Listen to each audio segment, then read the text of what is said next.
د هیواد په 100 کلن اشغال کې له لویدیځه راغلو اشغالګرو له لاسه د هیواد هیڅ یوه سیمه روغه پاتې نه شوه.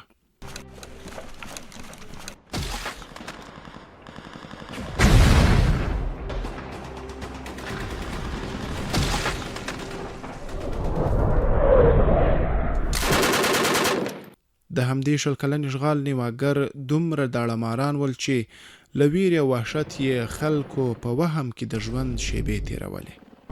د ظلم، وحشت او بربریت انتهای دومره وه چې ډیر بې ګناه خلک یې د جسمانی، ذهني او احساساتي ځورونې ښکار شول. د دې سیمې خلک د چاپو له ویرې دومره کړېدلي ول چې له ویرې به یې شپې په ځنګلونو کې کولې. د کورونو ویجاړۍ، مال او وسایل به یې له منځه وړل. الوتکې به یې پر لوړو کېنولې او عسکر به یې پیاده کول. په کورونو به یې ړندې چاپې ترسره کولې. د چاپې پر مهال به خلکو خوندي ځایونو ته ځانونه رسول، خو هغوی چې به د خوندیتوب په لټه کې ناکام شول شهیدانېدل. کلیوال به یې په ورځو او شپو په مړي او ژوندي پسې په لټه کې ول.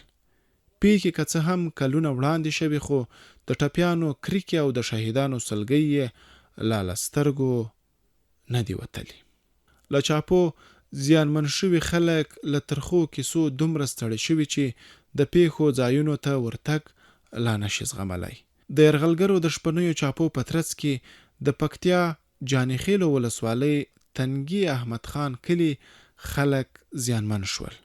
دلته د شپنیو چاپو پر مهال مرمۍ داسې ورېدې لکه له اسمانه چې باران وریږي. د چاپې پر سهار به د سیمې ماشومانو له مرمیو لمنې ډکولې.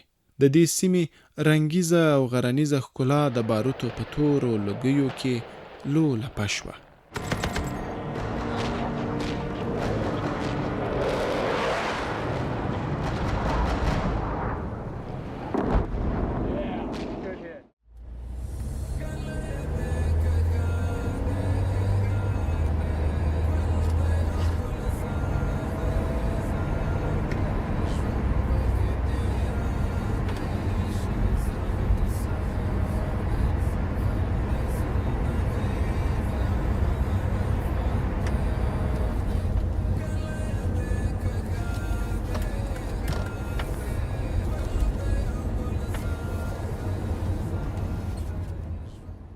تر ساعتونو مزل وروسته په فرعي او خامو لارو دې سیمې ته رسیږو. د دې سیمې خلک د هغو شپو او شیبو په یادولو په زړه غمجن او په سترګو اوښلن دي. د شپنۍ چاپې پر مهال د سیمې د ګڼو کورونو ترڅنګ د وطن جان کور هم ویجاړ شو. اوس یې په څهره کې پراته غمونه له ورایه ښکارېږي. ډېرو غمونو یې څهره ورمړاوې کړې. د شپنۍ چاپې پر مهال یې د ژوند خواږه له لاسه ورکړي. د ژوند ټول اسباب یې لوټ او تالان شوي.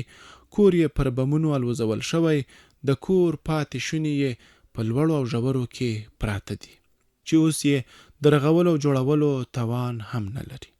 د وژنې او ربړونې له ویرې یې د شپې په تیاره کې د خوندي ساتلو په موخه د غره غیږې ته پناه وړې وه.